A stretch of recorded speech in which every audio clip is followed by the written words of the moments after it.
But the Hall of Fame is coming up in 2 weeks, so I thought it would be a cool kind of just, something to talk about. Obviously, we talked about it a couple of episodes. This could potentially be a year that nobody gets in. I mean, the kind of leader that has the best chance, according last year and everything, was Scott Rowland, who I guess is polling around 80.6%. You know what I mean? 75% of the votes is required. He's going to need a little work. I mean, he needed to jump 11.8 from last year's 63.2. And, there's been some people that have made bigger, jumps in the gap. But is Scott Rowland going to be the guy that jumps from 63.2 to 75? I mean, that's a lot. Tough to say.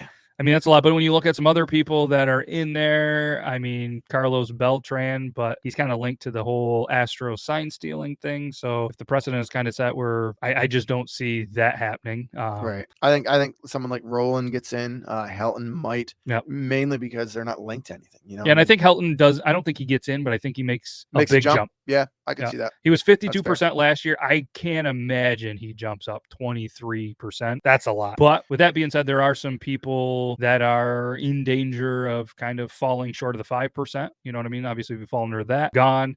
You know what I mean? You got Carlos Beltran, who's in very big danger of falling that, as well as Francisco Rodriguez. Both good players, but again, if they don't get there, obviously Matt Cain, Ari Dickey, Jacoby Ellsbury, John Lackey, Mike Napoli, Johnny Peralta, Houston Street, Bronson Arroyo, Andre Ethier, JJ Hardy, Jared Weaver, and Jason Worth are also, all good players. Good players, but potentially, could fall under that 5% and just kind of be one and done. May I just say this? Yeah. So Helton, roughly 209 games more than Rowland. Roughly 450 or so hits more than Rowland. Home runs, 369 to 316. RBIs, about 100 and looks like 10-ish, 111 more RBIs. Batted 316 versus Rowland's 281. Yep. Helton was a pretty good first baseman himself. Yeah. Getting a lot of attention too, you know what I mean? And making a big jump according to a lot of reports that I've read. And they're saying, we think Rowland will probably get in. But if he jumps. Yeah. If anybody's going to get in. Yeah. If anyone's going to get in, it's probably going to be Rowland. Helton, maybe.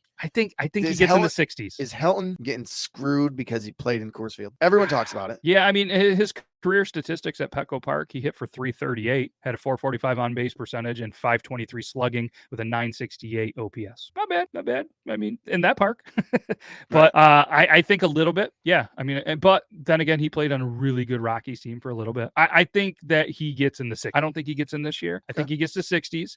How many years is he in? He's fifth or sixth. This is his year on the ballot, fifth. Okay, so I think he gets 60. Then I think he gets in before it's all said and done. Okay. The one that I don't think gets in, and it's the 10th and final year on the ballot, is Jeff Kent's Hall of Famer. I agree with you. I don't think he's going to be though. I know. They don't like him. I don't know why. I mean, but hey, he's the 10th and final year on the ballot. I mean, could he see that?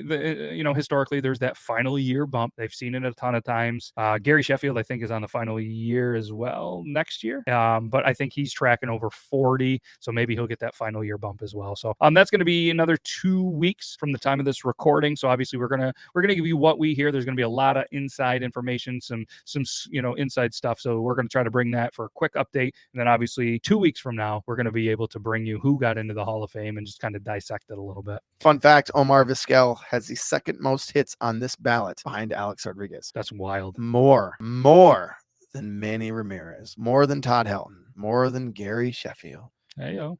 More than Carlos Beltran, Torrey Hunter, Omar Vizquel in 24 years. But you know what? If you last that long, you're really good at what you do. True. 2,877 hits. That's a lot. Not bad. 404 stolen bases. All right. And one slick glove. Very slick. All right, I'll end it.